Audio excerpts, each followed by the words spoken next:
Okay, we're going to do the last part of this financial math question. And let's just get started. Here we go. It's this guy, Tabo, he wanted to save 450,000 Rand as a deposit to buy a house on in the 30th of June in 2018. Well, he's going to put a fixed amount of money at the end of the month every year for 60 deposits. And it says it's at the end of the month. So that means this formula for sinking funds or annuity funds where you put in payments every month and it all accumulates. That's why it's future value. You can just use the formula. They want you to figure out the payment. You want 450,000 Rand in the future. There's the interest rate, they said, 8.35%. You divide it by 100, 8.35, and you get this decimal. They said monthly, so you got to divide by 12. They said 60 payments, so you put N is 60. There's an interest rate on the bottom, 0.0835 divided by 12.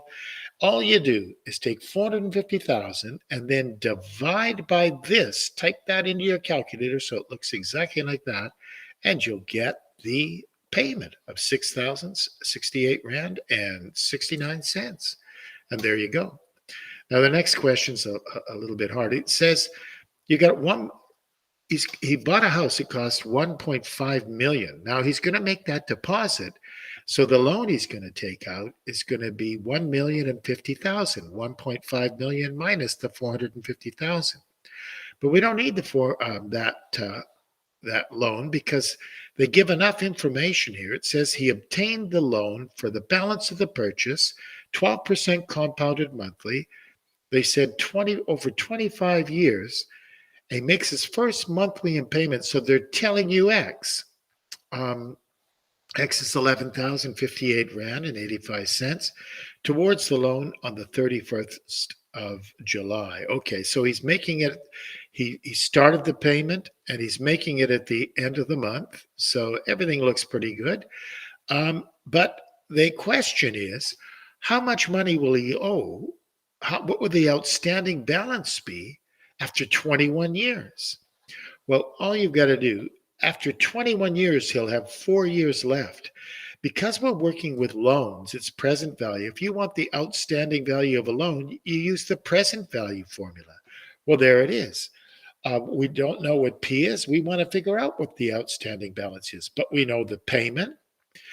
With 21, after 21 years, there'll be 4 years left, and that's what you put in for N. How many payments are left? Well, 4 years, 4 times 12. That's it. -4 times 12. You put in there, you put in your interest of 12% monthly, so you divide by 12. I is 12% divided by monthly. Well, that's it. Just put that in your calculator. When you do, you get the outstanding balance, 419,948 Rand and 32 cents. Now, if that's the outstanding balance, the next question they ask is, how much interest will he have paid over those 21 years?